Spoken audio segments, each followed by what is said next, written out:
Hi, today we're going to look at mixed rational expressions. In order to do some of these problems, it would be helpful to understand how to add and subtract rationals with unlike denominators. So if you're unsure what's some of the stuff I'm doing here, check out that first. So uh, mixed rational expressions, basically meaning we have a fraction and we have not a fraction. So with those, we still want to put them together. In order to do that, we need to make both numbers into fractions. So whenever you start off turning something into a fraction, you always want to kind of take the non-fraction, put it over 1. You can take any number, turn it into a fraction by putting it over 1. Now, we need a common denominator. So here we have a 1, here we have an x. I want both denominators to have a 1 and an x. Well, I already kind of have a 1 there. It's always there, it's always hidden, you don't always need to show it. But I do need an x over here. So what I'm going to do is multiply the numerator and the denominator by that x to kind of give ourselves 1. So I'm going to multiply by an x, multiply by an x. And what I end up doing is creating a problem that says 2x over x plus 5 over x. Now we have this common denominator. Now, how is it that I can just change this and not change anything over here? Well, we added a value of 1. And whenever you add a value of 1 and you multiply it, nothing changes. So if I wanted to, this x and this x, they could cancel out with each other, but then we're back with our original problem. Anyways, moving on. Now that they're the same denominator, let's just add the top up. So 2x plus 5 gives us 2x plus 5. The denominator stays the same. It doesn't change. All right.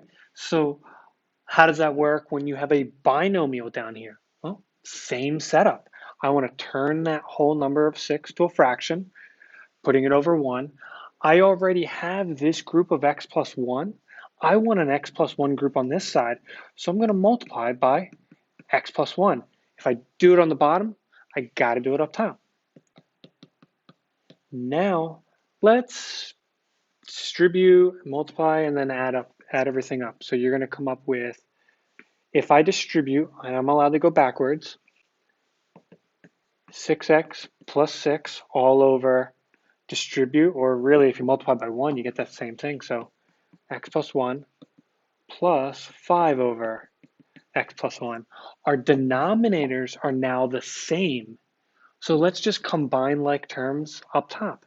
6x doesn't combine with anything, so we just say 6x. 6 plus 5 gives us 11. And then on the bottom, x plus 1, you're good. What if you have binomials all over the place? Still, same stuff.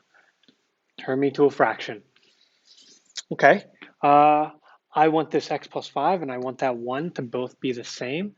So I'm going to multiply by a top and a bottom over here by x plus 5, x plus 5, giving us now, when I rewrite, x plus 3 over x plus 5, that stays the same, minus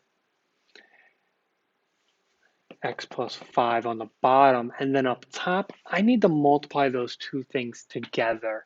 So when I do it, x squared, I'll get 5x and then 2x to give us 7x and then 10. So we distributed it up top. We still need to take care of, we got to combine these. Go in standard form order, so highest exponent to lowest exponent. We have no x squareds, but we subtract an x squared here. So we're going to be left with negative x squared, crossing out just because we used it. 1x minus 7x, giving us negative 6x.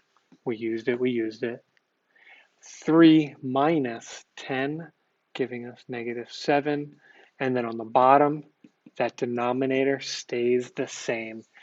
You could factor out a negative up top. Doesn't really change anything, so you can leave it there. And that is simplifying mixed rational expressions.